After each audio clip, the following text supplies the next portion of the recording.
Welcome to real news. ముందుగా headlines చూద్దాం. కోనసీమ జిల్లా రాయవరంలో బాణసంచా కేంద్రంలో ఘోర అగ్ని ప్రమాదం. ఘటనపై తీవ్ర దిగ్భ్రాంతి వ్యక్తం చేసిన సీఎం చంద్రబాబు. సహాయక చర్యలపై ఉన్నతాధికారులతో ఫోన్లో సమీక్ష. వెంటనే ఘటనా స్థలానికి వెళ్లాలని అధికారులకు ఆదేశం. గ్రూప్ 1 విద్యార్థులు చేపట్టిన ఆందోళనలో పాల్గొన్న కవిత. గ్రూప్ 1 అభ్యర్థులకు అండగా ఉంటామని హామీ. కోర్టులో జడ్జిలకు అర్థమయ్యేదాకా పోరాటం చేస్తామని వెల్లడి. ఫిలిమ్స్ పరీక్షల నుంచి అవకతవకలు జరుగుతున్నాయని విమర్శ. అటూరితో వివాదంపై పొన్నం ప్రభాకర్ స్పందన. రాజకీయాలకు మించిన అనుబంధం తమ మధ్య ఉందన్న మంత్రి. అటూరి తనకు సోదరుడు వంటి వారని వ్యాఖ్య. అనుచిత వ్యాఖ్యలు చేయలేదని వివరణ. మోహన్ బాబు యూనివర్సిటీపై జరిమానా. ప్రకటన విడుదల చేసిన మంచు విష్ణు. మోహన్ బాబు యూనివర్సిటీపై అధిక ఫీజుల వసూలు ఆరోపణలు గుర్తింపు రద్దు చేయాలంటూ ప్రభుత్వానికి ఉన్నత విద్యా కమిషన్ సిఫారసు. ఈ ప్రచారాన్ని నమ్మొద్దన్న మంచు విష్ణు. జగన్ నర్సీపట్నం పర్యటనకు షరతులతో కూడిన పోలీసుల అనుమతి. పోలీసులు సూచించిన మార్గంలోనే పర్యటనకు వైసీపీ అంగీకారం. ప్రభుత్వం కావాలనే అడ్డంకులు సృష్టిస్తోందన్న మాజీ మంత్రి అమర్నాథ్. నకిలీ మద్యం వ్యవహారంపై మంత్రి పేర్నినాని చేసిన వ్యాఖ్యలను తిరుపతి జనసేన ఇన్ఛార్జ్ కిరణ్ రాయల్ తీవ్రంగా ఖండించారు. నకిలీ మద్యం తయారీ కేంద్రాన్ని గుర్తించి చర్యలు తీసుకున్నది కూటమి ప్రభుత్వమేనని స్పష్టం చేశారు. వైసీపీ హయాంలో నకిలీ లిక్కర్ ఏరులై పారినా ఎన్ని కేసులు పెట్టాలో చెప్పాలని ఆయన ప్రశ్నించారు. రాష్ట్రంలో మద్యం మాఫియా చెలరేగిన కాలం వైసీపీ పాలనని గుర్తు చేశారు. ఇప్పుడు కూటమి ప్రభుత్వం కఠినంగా వ్యవహరిస్తోందని తెలిపారు. ప్రజల ఆరోగ్యాన్ని కాపాడడమే ప్రభుత్వ ధ్యేయమని నిరాధార విమర్శలు చేయడం వైసీపీ తత్వమని కిరణ్ రాయల్ అన్నారు. లేకపోతే దాన్ని నకిలీ మంది అంటారు, మద్యం అంటారో కల్తీ మద్యం అంటారో, అది ఏదో వైసీపీలకి తెలుసు. దాన్ని ఏమంటారో దొరికింది, పట్టుకున్నారు. ఎవరు పట్టుకునింది? మా ప్రభుత్వం పట్టుకుంది. జనసేన టీడీపీ ప్రభుత్వం పట్టుకునింది, అరెస్ట్ చేశారు. ఎవరు చేశారు? మా ప్రభుత్వం చేసింది. సస్పెండ్ చేశారు వాళ్ళని. ఎవరు చేశారు? మా ప్రభుత్వం చేసింది. వాళ్ళ మీద చర్యలు తీసుకోమన్నారు. ఎవరు చేశారు? మా ప్రభుత్వం చేసింది. మీరు ఏం చేశారు? 5 ఏళ్ళు 2019 నుంచి 2024 వరకు అనేక బెల్ట్ షాపులు, అనేక కల్తీ మద్యం ఉన్నప్పుడు ఎక్కడైనా ఒకరిని కనీసం ఒక 50 ml బాటిల్ పట్టుకునే చరిత్ర ఏమైనా ఉందా? మీరు ఎందుకు పట్టుకోలేదు ఒకరు కూడా? మీరే లిక్కర్ స్కామ్లో వేల కోట్లు దోచేసి ఇప్పుడు ఎంతమంది జైలుకు పోతాం మనం చూస్తున్నాం. పట్టుకునేది మేము, సస్పెండ్ చేసింది మేము. అంత ధైర్యం మీరు ఎప్పుడైనా చేశారా? మాజీ ముఖ్యమంత్రి జగన్మోహన్ రెడ్డి బ్యాచ్ ఎక్సైజ్ శాఖ మంత్రి నారాయణ స్వామి అడుగుతున్నా, మీరు ఎవరైనా సరే 5 సంవత్సరాల్లో ఇన్ని దొరుకుంటాయి, ఎందుకు మీరు పట్టుకోలేదు? మేము పట్టుకున్నాము, కేసు పెట్టాము, శిక్ష ఇస్తున్నాము, సస్పెండ్ చేశాము. అది మా కూటమి ప్రభుత్వం సత్తా. అది మీరు దాని గురించి మాట్లాడడానికి పవన్ కళ్యాణ్ గారిని మాట్లాడుతూ ఉన్నారు. కరెక్ట్ కాదు. అతను ఉన్నాడు పందర్ బస్ స్టాండ్లో బాత్రూమ్లు కడుగున్నారు అన్నాడు. అనొచ్చు నేను కూడా. మాజీ మంత్రి నాని, పాలేరు నాని, పేరు నాని కదా, పేరు పాలేరు నాని బందర్ బస్ స్టాండ్లో బాత్రూమ్లు కడుక్కునే బతుకత్తంది. అతను పవన్ కళ్యాణ్ గారిని విమర్శిస్తున్నాడు. తమ్మలపల్లికి నీకేం సంబంధం? మధ్య పవన్ కళ్యాణ్ గారి మధ్య ఉన్నారా? పవన్ కళ్యాణ్ గారు ఏం చేస్తున్నారు? బయటికి రావాలి కదా అన్నాడు. ఒరే నాయన చెప్పేది గుర్తుపెట్టుకో, నువ్వు సాక్షి పేపర్ టీవీ సాక్షి పేపర్ చూడటం మానేసి మిగతా టీవీల పేపర్లు చూస్తే పవన్ కళ్యాణ్ గారు ఎక్కడున్నాడు తెలుస్తుంది. పవన్ కళ్యాణ్ గారు ఎక్కడ తిరుగుతున్నాడో తెలుస్తుంది. నువ్వు సాక్షి పేపర్ సాక్షి టీవీలు చూస్తావు కాబట్టి నీకు ఆయన ఎక్కడో తెలియదు. రాష్ట్రంలో తిరుగుతున్నాడు ఆయన. ప్రతి ప్రోటోకాల్ ప్రోగ్రాంకి వస్తున్నాడు, క్యాబినెట్ మీటింగ్లకు వస్తున్నాడు, పిఠాపురం సమస్యలు కానీ తీరుస్తున్నాడు, రాష్ట్రపతి సమస్యలు తీరుస్తున్నాడు. ఇంకోటి గుర్తుపెట్టుకో, ఆయన ఆంధ్రప్రదేశ్కి మాత్రం పరిమితం కాదు, తమిళనాడు, కర్ణాటక రాజకీయాల్లో కూడా కీలకమైన నేత పవన్ కళ్యాణ్ అనే వ్యక్తి. మంత్రి పొన్నం ప్రభాకర్ వ్యాఖ్యలపై మంత్రి అడ్లూరు లక్ష్మణ్ తీవ్ర అసంతృప్తి వ్యక్తం చేశారు. చింతిస్తున్నాను అని కాకుండా పొరపాటు జరిగిందని చెప్తే బాగుండేదని వ్యాఖ్యానించారు. తనను కించపరిచిన విధానం రాష్ట్ర ప్రజలందరూ చూశారని అన్నారు. పార్టీ ఐక్యత దెబ్బతినకూడదని సూచించిన ఆయన పరస్పర గౌరవం అవసరమని పేర్కొన్నారు. పొన్నం తాను వ్యక్తిగతంగా స్నేహితులను కానీ ప్రజల ముందు ఈ విధమైన వ్యాఖ్యలు చేయడం తగదని అన్నారు. పార్టీ ప్రతిష్ట కాపాడడం అందరి బాధ్యత అని స్పష్టం చేశారు. అంశాల ప్రజలలో పోయి ఏ విధంగా గెలుపు విషయంలో కష్టపడతామనే విషయం మీ ద్వారా తెలియజేస్తారు. ఆయన మాకు సోదరి సమానులు, నేను ఆయన ఉద్దేశించి మాట్లాడలేదని చెప్పేసి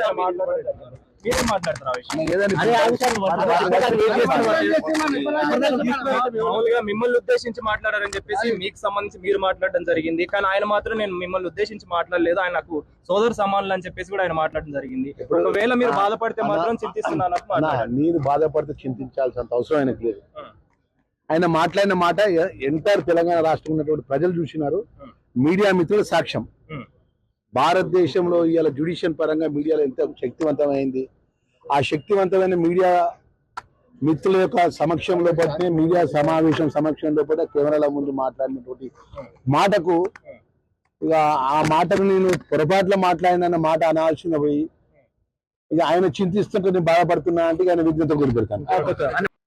చిత్తూరు జిల్లా వెదురుకుప్పం దేవలంపేటలో అంబేద్కర్ విగ్రహానికి నిప్పు పెట్టిన ఘటన రాజకీయ ఉద్రిక్తతకు దారితీస్తుంది.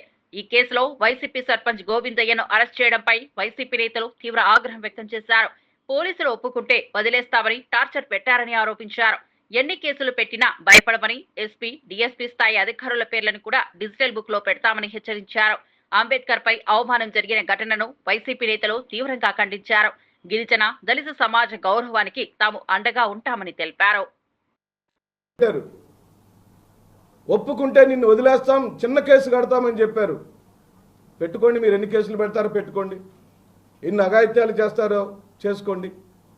నేను కూడా చెబుతున్నాను, జిల్లా ఎస్సీసీఎల్ అధ్యక్షుడికి డిజిటల్ బుక్లో ఎస్పీ స్థాయి వ్యక్తి అయినా, డిఎస్పీ స్థాయి వ్యక్తి అయినా, ఈ సంఘటనకు కారకులైన వాడిని, ఒక దళిత సర్పంచ్ని బదనాం చేసి జైలు పాలు చేసిన వాళ్ళ పేర్లను డిజిటల్ బుక్లో ఎక్కిస్తాం, మిమ్మల్ని గుర్తు పెట్టుకుంటామని చెబుతున్నాం. మాకైతే బుర్రలు బాగా పనిచేస్తున్నాయి, మేము చదువుకోగలిగాం. మాకు రెడ్ బుక్లు, గ్రీన్ బుక్లు, ఎల్లో బుక్లు, ఏ బుక్లు అవసరం లేదు. మా పుస్తకమే ఒక పుస్తకం, మా బుర్రలే ఒక పుస్తకం.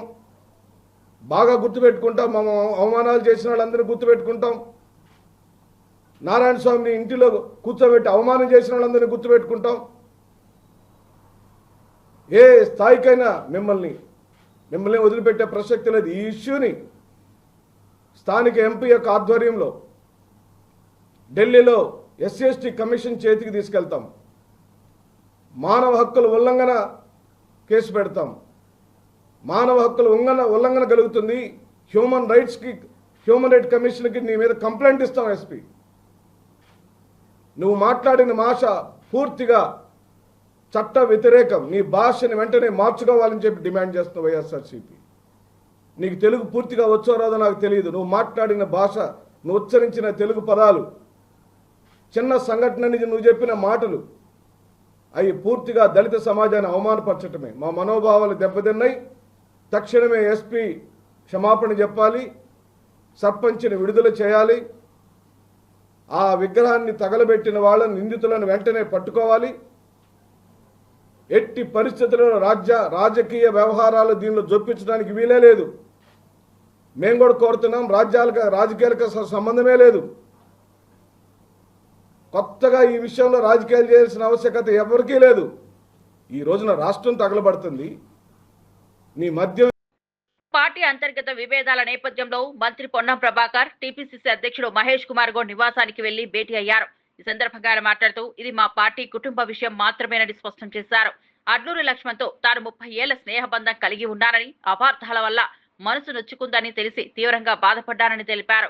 పొన్నం మాట్లాడుతూ మేము అన్నదమ్ములం వంటి వాళ్ళం, పార్టీలో ఐక్యత బలమన్నారు. ఈ భేటీతో పార్టీ కార్యకర్తల్లో సానుకూల వాతావరణం నెలకొంది. కాంగ్రెస్ బలోపేతం కోసం అందరూ కలిసి పనిచేస్తామని పొన్నం ప్రభాకర్ హామీ ఇచ్చారు. రాజకీయాలు ఎప్పుడు కూడా ఒక మాట అనలేదు, కానీ సోషల్ మీడియాలో వక్రీపడ్డ తర్వాత అతను బాధపడి తను స్పందించాడు. దానికి కూడా పెద్ద సీరియస్ జరిగినటువంటి ఒక అపోహ, వాటన్నిటి పట్ల నేను ఆ మాట అనకపోయినప్పటికీ దానికి పత్రికలో స్వీకరించినటువంటి ప్రకారంగా కొంత తన బాధపడినటువంటి మాటకు నేను క్షమాపణ కోరుతా ఉన్నా. ఎక్కడ కూడా అటువంటి ఆలోచన లేదు. నాకు అటువంటి ఆ ఒరవడిలో నేను పెరగలేదు. కాంగ్రెస్ పార్టీ నాకు ఆ సంస్కృతిలో నేర్పలేదు. కాబట్టి నేను తప్పకుండా ఈరోజు తెలంగాణలో కానీ దేశంలో రాహుల్ గాంధీ గారు సామాజిక న్యాయం కోసం పోరాడే సందర్భంలో వ్యక్తిగతమైన అంశాలన్నీ పక్కన ఉంచి కాంగ్రెస్ పార్టీ సామాజిక న్యాయానికి జరిగే దాని లోపల ఒక బలహీన వర్గాల బిడ్డగా ఈ రోజు తెలంగాణ రేవంత్ రెడ్డి గారి నాయకత్వంలో పిసిసి అధ్యక్షుడు మహేష్ కుమార్ గౌడ్ గారి నాయకత్వంలో రాహుల్ గాంధీ గారి సూచన మేరకు ఏదైతే 42% రిజర్వేషన్ పోరాటం జరుగుతుందో సామాజిక న్యాయం నిన్న ఉదాహరణకు బీజేపీ అధ్యక్షుడు కూడా మాట్లాడే సందర్భం లోపల 84% వర్గానికి వ్యతిరేకంగా మాట్లాడద్దనే మాట చెప్తున్నాం తప్ప మేమంతా ఐక్యంగా కాంగ్రెస్ పార్టీ రేపు భవిష్యత్తులో రాహుల్ గాంధీ గారి నాయకత్వంలో పనిచేసే వాళ్ళని తప్ప ఇంకోటి కాదు. లక్ష్మణ్ కుమార్ గారు వ్యక్తిగతంగా బాధ కలిగి ఉంటే మాదిగ సమాజం కూడా మేము అంతా కలిసి పెరిగినటువంటి వాళ్ళమే కరీంనగర్ టౌన్ లో. కాబట్టి అటువంటి ఎక్కడ కూడా ఆ అపోహ ఉండద్దు అనేటువంటి మాట నేను మరొకసారి ప్రత్యేకించి విజ్ఞప్తి చేస్తున్నాను. లో జరిగిన బాణసంచా పేలుడు ఘటనలో 7 మృతి చెందగా మరో 8 మందికి తీవ్ర గాయాలయ్యాయి. ఘటనా స్థలంలో మంటలు చెలరేగి సమీపంలోని షెడ్లు పూర్తిగా దగ్ధమయ్యాయి. అగ్నిమాపక సిబ్బంది సత్వర చర్యలతో మంటలను అదుపులోకి తెచ్చారు. గాయపడిన వారిని సమీప ఆసుపత్రికి తరలించారు. పేలుడు తీవ్రతతో పరిసర ప్రాంతాల్లో భయం నెలకొంది. ప్రమాద కారణాలు ఇంకా తెలియరాలేదు. కానీ ప్రారంభ దర్యాప్తులో సేఫ్టీ ప్రమాణాలు పాటించకపోతే అధికారులు భావిస్తున్నారు. స్థానిక ఎమ్మెల్యే నల్లమిల్లి రామకృష్ణారెడ్డి ఘటనాస్థలిని సందర్శించి బాధిత కుటుంబాలను పరామర్శించారు. మృతుల కుటుంబాలకు ప్రభుత్వం సహాయం అందిస్తామని హామీ ఇచ్చారు. ఈరోజు ఒక దురదృష్టకరమైన సంఘటన ఇక్కడ. ముఖ్యంగా ఇది అనపర్తి నియోజకవర్గం కొమ్మరిపాలెం, మండపేట నియోజకవర్గం వీసావరం, రాయవరం 3 కలిసి ఉంటాయి. సరిహద్దు విడదీస్తే తప్పించి ఇది ఏ గ్రామం అనేది తెలియని పరిస్థితి. కొమ్మరిపాలెం గ్రామం నుంచి ఎలుగుబంటి ఫ్యామిలీ వాళ్ళు దాదాపు 70-60 సంవత్సరాల నుంచి ఈ ఫైర్ క్రాకర్స్ బాణాసంచా తయారీలో నిమగ్నమై ఉన్నారు. ఆ కుటుంబం 70 సంవత్సరాలుగా అన్ని పర్మిషన్స్ తీసుకుని పద్ధతుల ప్రకారంగా వారు చేసుకుంటూ ఉంటారు. అటువంటిది ఇవాళ మరి ఎలుగుబంటి సత్యబాబు గారు నిర్వహిస్తున్న Lakshmi Ganapathi grand fireworks ఒకసారిగా అకస్మాత్తుగా మధ్యాహ్నం 12:30 ప్రాంతంలో ప్రమాదానికి గురి కావడం జరిగింది. ప్రమాదంలో అక్కడికక్కడే సత్యబాబు గారితో పాటు మరొక 5 స్పాట్లో దుర్మరణం పాలవడం జరిగింది. మరొక 5 వరకు క్షతగాత్రుల్ని వివిధ ఆసుపత్రులకి తరలించడం జరిగింది. ముఖ్యంగా సంఘటన జరిగిన వెంటనే ఇక్కడ నాయకులు పడాల వెంకటరామారెడ్డి గారు కానీ, తెలుగుదేశం పార్టీ నాయకులు మనోజ్ రెడ్డి కానీ, అదేవిధంగా ఇక్కడ స్థానిక నాయకులు ద్వారంపూడి వెంకటరెడ్డి డివిఆర్ గారు కానీ, చుట్టుపక్కల కూటమి నాయకులు అందరూ వచ్చి సహాయక చర్యలు చేపట్టారు. అధికారులు కూడా వచ్చి చేపట్టారు. ఇప్పుడే ఈ విషయాన్ని ముఖ్యమంత్రి గారి కార్యాలయానికి, అదేవిధంగా 2 జిల్లా కలెక్టర్లకి మహారాష్ట్రలో నిర్మించిన నవీ ముంబై అంతర్జాతీయ విమానాశ్రయ ఫేజ్ 1 ప్రధానమంత్రి నరేంద్ర మోదీ ఘనంగా ప్రారంభించారు. ఈ కార్యక్రమంలో మహారాష్ట్ర సీఎం దేవేంద్ర ఫడ్నవీస్, కేంద్ర మంత్రి రామ్మోహన్ నాయుడు పాల్గొన్నారు. దేశంలో అత్యాధునిక సదుపాయాలతో రూపొందిన ఈ విమానాశ్రయం ముంబైలో విమాన రవాణా ఒత్తిడిని తగ్గించనుంది. పర్యావరణ అనుకూల మౌలిక సదుపాయాలతో నిర్మించిన ఈ ఎయిర్పోర్ట్ 90 లక్షల ప్రయాణికులను ఏటా రవాణా చేసే సామర్థ్యం కలిగి ఉందని ప్రధాని తెలిపారు. ప్రాంతీయ కనెక్టివిటీ, పర్యాటక అభివృద్ధికి ఇది ప్రోత్సాహం ఇస్తుందని పేర్కొన్నారు. మోదీ మాట్లాడుతూ మేక్ ఇన్ ఇండియా స్ఫూర్తితో మౌలిక సదుపాయాల విప్లవం కొనసాగుతోందని తెలిపారు.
గుంటూరు తూర్పు నియోజకవర్గ ఎమ్మెల్యే నసీర్ అహ్మద్ ఆటోనగర్ ఫేజ్ 1, 2లో ప్రాంతాల్లో పర్యటించి అభివృద్ధి పనులను పరిశీలించారు. గత ప్రభుత్వం ఈ ప్రాంతానికి 1 రూపాయి కూడా వెచ్చించలేదని ఆయన విమర్శించారు.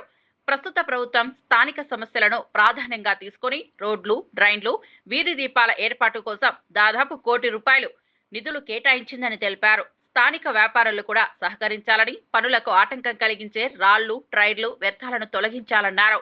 అభివృద్ధి అందరికీ చేరాలంటే ప్రజా భాగస్వామ్యం అవసరమని పేర్కొన్నారు. ఆటో నగర్ ను పరిశ్రమల కేంద్రంగా తీర్చిదిద్దేందుకు ప్రభుత్వం కృషి చేస్తోందని తెలిపారు. పూర్తిగా రోడ్లన్నీ కూడా గుంతలమైపోయి మురికి నీరు చేరి అనేక అవస్థలు పడుతున్నటువంటి పరిస్థితులు ఉన్నాయి.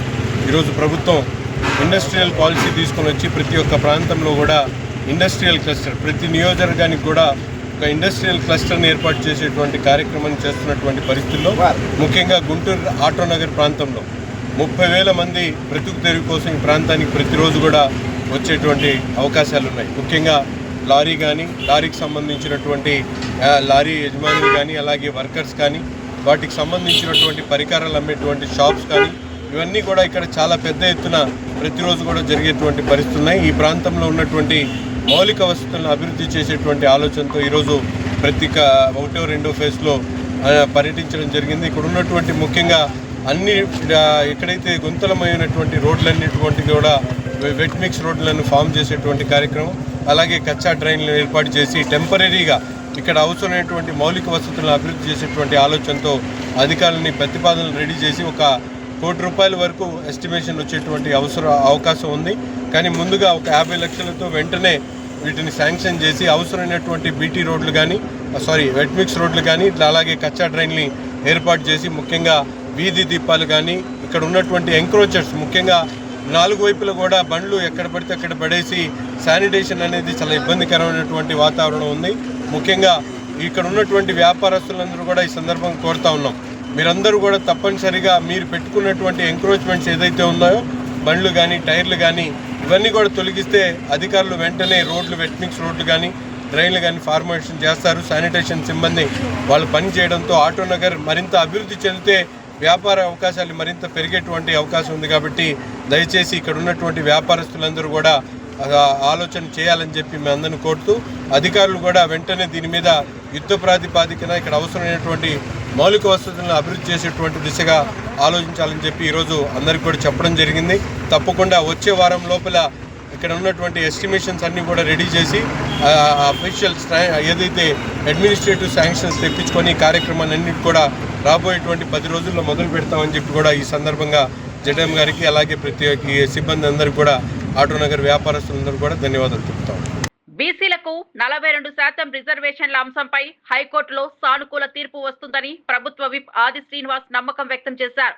సీఎం రేవంత్ రెడ్డి బీసీ వర్గాల అభ్యున్నతిపై కృతనిశ్చయంతో ఉన్నారని ఆయన తెలిపారు. బీసీ బిల్లును అసెంబ్లీలో అన్ని రాజకీయ పార్టీలు ఏకగ్రీవంగా ఆమోదించడం సామాజిక న్యాయానికి చారిత్రాత్మక ఘట్టమని పేర్కొన్నారు. హైకోర్టులో కొనసాగుతున్న విచారణలో తాను కూడా ఇంప్లీడ్ పిటిషన్ గా ఉన్నానని చెప్పారు. బీసీలకు సరైన ప్రాతినిధ్యం ఇవ్వడంలో ప్రభుత్వం వెనకడుగు వేయదని స్పష్టం చేశారు. తెలంగాణలో సామాజిక సమానత్వాన్ని స్థాపించడమే లక్ష్యంగా ప్రభుత్వం అడుగులు వేస్తోందని తెలిపారు. అన్ని వర్గాల ప్రజల ఆశీర్వాదంతో బీసీ రిజర్వేషన్లకు చట్టబద్ధత లభిస్తుందని, హైకోర్టు తీర్పు బీసీ సమాజానికి మైలురాయిగా నిలుస్తుందని ఆది శ్రీనివాస్ అన్నారు.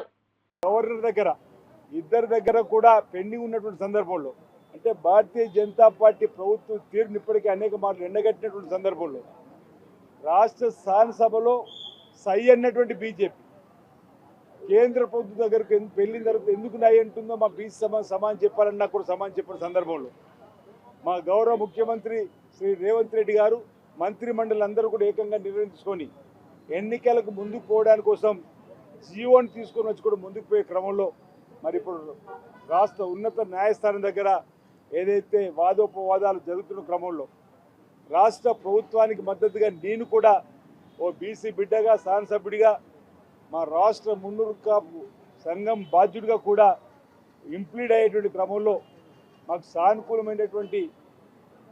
అనుకూలమైనటువంటి వాతావరణం రావాలని కోరుకునే క్రమంలో రాష్ట్ర ఉన్నత న్యాయస్థానానికి రావడం జరిగింది. బీఆర్ఎస్ ఎమ్మెల్యే పాడి కౌశిక్ రెడ్డి చేసిన వివాదాస్పద వ్యాఖ్యలు తీవ్ర దుమారం రేపాయి. స్థానిక సంస్థల ఎన్నికల్లో కార్యకర్తలు కష్టపడి గెలిపించిన తరువాత ఎవరైనా పార్టీ మారితే తుక్కు చేస్తాం అన్న ఆయన వ్యాఖ్యలు సోషల్ మీడియాలో వైరల్ గా మారినాయి.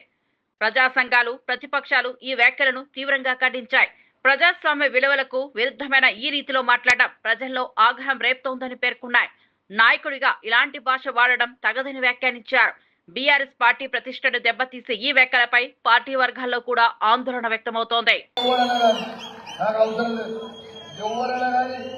ఎందుకంటే ఆ ఎంపీటీసీ టికెట్ సర్పంచ్ టికెట్ ఇచ్చి నువ్వు గెలిస్తే అది నీ గొప్పతనం కాదు, అది ప్రతి బీఆర్ఎస్ పార్టీ కార్యకర్త కష్టపడేది మీరు మర్చిపోకూడదు అని చెప్పి సందర్భంగా తెలియజేస్తా ఉన్నాం. అది బీఆర్ఎస్ పార్టీ కార్యకర్త కష్టం. కేసీఆర్ గారి జెండా పవర్, అది కేసీఆర్ గారు చేయబట్టే మనందరం గెలుస్తున్నాం. కానీ రేపు గెలిపించిన తర్వాత మీరు అమ్ముడు పోతే మాత్రం అమ్మ తోడే చెప్తున్నా, మజాక్ ఆడతలేను. రేపు 1000 మందిని తీసుకొచ్చి ఇంటి మీద దాడి చేసి తుక్కు చేసి పెడతా. ఇది కమలాపూర్ మండలికే కాదు, మొత్తం హుజరాబాద్ నియోజకవర్గంలో ఉన్న 5 మండలాలకి ఎవరికి ఇచ్చినప్పుడు చెప్తా ఉన్నాం.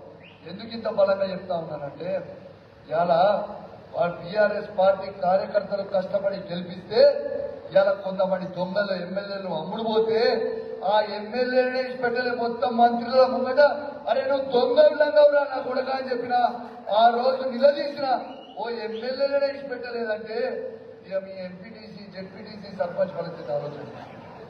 కాబట్టి మీరు ఒక్కరిదే కాదు, ఇది బీఆర్ఎస్ పార్టీ వాళ్ళ కష్టం చెప్తున్నాం. మీకు ఉదాహరణ చెప్తా ఉన్నాం. నేను ఇలా ఇట్లా గెలిచిన ఇలా బీఆర్ఎస్ పార్టీ కార్యకర్తలు కష్టపడితే ఇలా నేను ఎమ్మెల్యేగా గెలిచిన. ఇలా ఎమ్మెల్యేగా నేను గెలిచిన తర్వాత కాంగ్రెస్ పార్టీకి నేను పోతాను చాలా మంది అనుకుని గెలిచినట్టు అలా అధికారం. వాస్తవంగా కూడా కాంగ్రెస్ పార్టీలో రాహుల్ గాంధీ దగ్గర నుంచి మొదలు పెడితే కింద వార్మెంకర్ వరకు నాకున్న పరిచయాలు ఎవరికి లేకపోవచ్చు, ఇప్పుడున్న కాంగ్రెస్ పార్టీ అభ్యర్థి కూడా లేకపోవచ్చు, కానీ పరిచయాలు ఉన్నాయి కాంగ్రెస్ పార్టీ. కానీ నన్ను పోటీ చేయండి ప్రైమ్ మినిస్టర్ అవుతున్నాడు, నేను ఎంఓఎస్ సెంట్రల్ మినిస్టర్ చేస్తామన్నారు.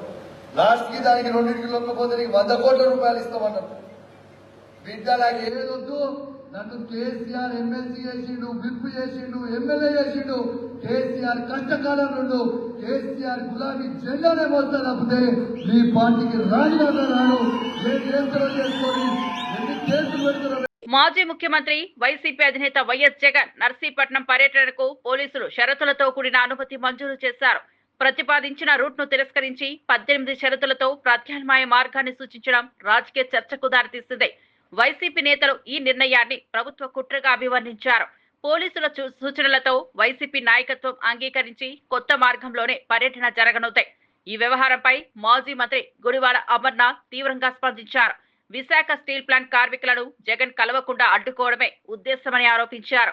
భద్రత సౌకర్యాల కోసం పలుమార్లు విజ్ఞప్తులు చేసినా అధికారులు పట్టించుకోలేదని తెలిపారు. ప్రభుత్వ వైఖరిపై వైసీపీ తీవ్ర విమర్శలు చేసింది. రెండోది కాన్వాయ్ కాంపోజిషన్. జగన్మోహన్ రెడ్డి గారి కాన్వాయ్తో పాటు కలిపి 10 వెహికల్సే ఉండాలని అంటారు. ఓ మాజీ ముఖ్యమంత్రి గారు, Z+ కేటగిరీ ఉన్నటువంటి వ్యక్తి, ప్రజాభిమానం కలిగినటువంటి నాయకుడు. సహజంగా కాన్వాయ్లోనే 10 నుంచి 12 వెహికల్స్ ఉంటాయి ఒక మాజీ ముఖ్యమంత్రి గారికి ఇచ్చేటువంటి కాన్వాయ్లో. మరి మిగిలిన వెనకాల పరిగెట్టుకు వెళ్ళాలా, లేకపోతే ఎవరు వెళ్ళకూడదు అనేటువంటిది మీ అభిప్రాయమా? గ్రూప్ 1 పరీక్షల అవకతవకలపై నిరుద్యోగులు చేస్తున్న పోరాటానికి తెలంగాణ జాగృతి అధ్యక్షురాలు కల్వకుంట్ల కవిత అండగా నిలిచారు. గన్ పార్క్ వద్ద అమరవీరుల స్తూపం ఎదుట విద్యార్థుల ఆందోళనలో పాల్గొని న్యాయం జరిగే వరకు పోరాటం కొనసాగిస్తామని హామీ ఇచ్చారు. న్యాయమూర్తులకు నిజాలు అర్థమయ్యే వరకు న్యాయ పోరాటం చేస్తామని చెప్పారు. కాంగ్రెస్ ప్రభుత్వం ఉద్యోగ నియామకాల పేరుతో ప్రజలను మోసం చేస్తోందని విమర్శించారు. ఫిలిమ్స్ నుంచే అవకతవకలు జరిగాయని ఆరోపించారు. యువత ఏళ్ల తరబడి కష్టపడి చదువుకుంటున్నా న్యాయం జరగకపోవడం దురదృష్టకరమని అన్నారు. రాహుల్ గాంధీ ఇచ్చిన హామీలను కాంగ్రెస్ ప్రభుత్వం నిలబెట్టుకోవాలని డిమాండ్ చేశారు. ప్రతి అడుగులో కూడా మోసమే. కాంగ్రెస్ పార్టీని మేము ఒకటే కోరుతా ఉన్నాం, ఎవరి కోసం ఎగ్జామ్ పెట్టిరు మీరు? ఎందుకోసం రిజల్ట్ ఇచ్చిరు మీరు? తెలంగాణ బిడ్డల కోసం పెట్టినరా, లేకపోతే మీ కాంగ్రెస్ పార్టీ పావులను కొంతమందికి ఉద్యోగాలు ఇచ్చుకోవడానికి ఈ ప్రయత్నం చేస్తురా? అట్లా చేసేది ఉంటే ఓపెన్గా ఎప్పురి 10 మందికో 11 మందికో బోనస్ ఉద్యోగాలు ఇచ్చుకోండి, కానీ ఇట్లా బోగస్ ఉద్యోగాలు మాత్రం ఇవ్వద్దు. వేలాది మంది ఎవరైతే పరీక్షలు రాసిండ్రో ఆ విద్యార్థులంతా కూడా పేద మధ్యతరగతి కుటుంబాలకు సంబంధించిన వాళ్ళు. వాళ్ళ తల్లి తండ్రి కూలీనాలు చేసి కడుపు కట్టుకొని గ్రామాల నుంచి వాళ్ళని పట్టణాలకు పంపించారు. ఈ అశోక్ నగర్ చౌరస్తాను పట్టుకొని 9 ఏళ్ళు 10 ఏళ్ళు 11 ఏళ్ళుగా ఎగ్జామ్స్ రాస్తున్నటువంటి విద్యార్థులు ఉన్నారు. తెలిసో తెలియకనో మరి తెలంగాణ వచ్చినాక 11 ఏళ్ళకు కూడా మనం గ్రూప్ 1 సరిగా పెట్టుకోలేకపోయినాం. మొన్న పెట్టుకున్నాం. దాంట్లో ఎందుకు అన్యాయం చేస్తున్నారు మీరు? వాళ్ళ మీద ఎక్కే కదా, వాళ్ళ పేరు చెప్పుకునే కదా ప్రభుత్వంలోకి వచ్చింది.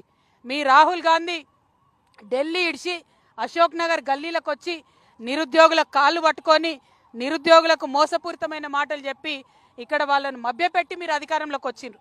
ఎవరి వల్ల అయితే అధికారంలోకి వచ్చిరో వాళ్ళనే మోసం చేస్తారా రేవంత్ రెడ్డి గారు? మీరు వాళ్ళనే మోసం చేస్తారా రాహుల్ గాంధీ గారు? మీరు ఒక్కసారి గుండె మీద చేయ. తెలంగాణ హైకోర్టు వద్ద తీవ్ర ఉద్రిక్తత నెలకొంది. రైతులకు 5% రిజర్వేషన్ కల్పించాలని డిమాండ్ చేస్తూ న్యాయవాది శ్రీనివాస్ రెడ్డి హఠాత్తుగా ఆందోళనకు దిగారు. కాంగ్రెస్ సీనియర్ నాయకుడు హనుమంతరావు ప్రెస్ మీట్ లో మాట్లాడుతూ ఉండగా శ్రీనివాస్ రెడ్డి గట్టిగా నినాదాలు చేస్తూ హైకోర్టు ప్రాంగణంలో గందరగోళం సృష్టించారు. తన డిమాండ్ నెరవేర్చకపోతే ఆత్మహత్య చేసుకుంటానని ప్రకటించడంతో అక్కడ కలకలం రేగింది.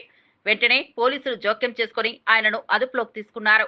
బీసీలు రైతులు సమాన హక్కులు పొందాలంటే రిజర్వేషన్ అవసరమని ఆయన అన్నారు. ఈ ఘటనతో హైకోర్టు పరిసరాలు ఉద్రిక్తతకు గురయ్యాయి. రాజకీయ వర్గాలు, న్యాయవాద సంఘాలు ఈ పరిణామాన్ని తీవ్రంగా చర్చిస్తున్నాయి. ఆయన వాదన నేను ఏమంటున్నా, నువ్వు అడిగింది బాబు వాళ్ళ గురించి కొట్టద్దు. 42% మా డిమాండ్ ఎంత ఇస్తారు అంటే ఇప్పుడు ఫస్ట్ తెలంగాణలో రేవంత్ రెడ్డి గారు చేసిన కులగణన దాన్ని బయట పెట్టాలి. రాష్ట్రంలో ఎంతమంది ఫార్మర్స్ ఉన్నారు, వాళ్ళు ఏ కులంలో ఎంతమంది ఉన్నారు? మోహన్ బాబు యూనివర్సిటీపై వస్తున్న అధిక ఫీజుల వసూళ్ల ఆరోపణల్లో నిజం లేదని సినీ నటుడు మంచు విష్ణు స్పష్టం చేశారు. విద్యార్థుల నుంచి ఎలాంటి అదనపు ఫీజు వసూలు చేయలేదని, అకాడమిక్ నిబంధనల ప్రకారం మాత్రమే ఫీజులు స్వీకరించామని తెలిపారు. నిరాధార ప్రచారాలు, తప్పుడు వార్తలను ప్రజలు నమ్మవద్దని విజ్ఞప్తి చేశారు. అయితే ఆయన వివరణకు భిన్నంగా ఉన్నత విద్యా కమిషన్ నివేదిక ఉండటం గమనార్హం. గత 3 ఏళ్లలో విద్యార్థుల నుంచి 26 కోట్ల అదనపు ఫీజులు వసూలు చేశారని కమిషన్ విచారణలో తేలింది. దీనిపై యూనివర్సిటీకి 15 లక్షల జరిమానా విధిస్తూ అదనంగా వసూలు చేసిన మొత్తం 15 రోజుల్లో తిరిగి చెల్లించాలని ఆదేశించింది. విద్యార్థుల హక్కులను రక్షించడంలో ప్రభుత్వం కఠినంగా వ్యవహరిస్తుందని కమిషన్ స్పష్టం చేసింది.